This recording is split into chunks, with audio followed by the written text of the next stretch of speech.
Sasha Seamont, and this is my family home. This home was in complete despair initially. I had my ideas, my plans. This is the dreams that I wanted for this house to be. Trim and Eden made it possible to happen. A gentleman by the name of Eden contacted me, asked me about my situation, and came and took a look at my home.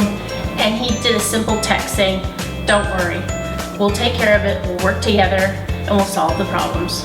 And as you can see, this house has turned into a beautiful castle. The amount of service, communication, the quality of the work has been so extreme beyond what I could even imagine.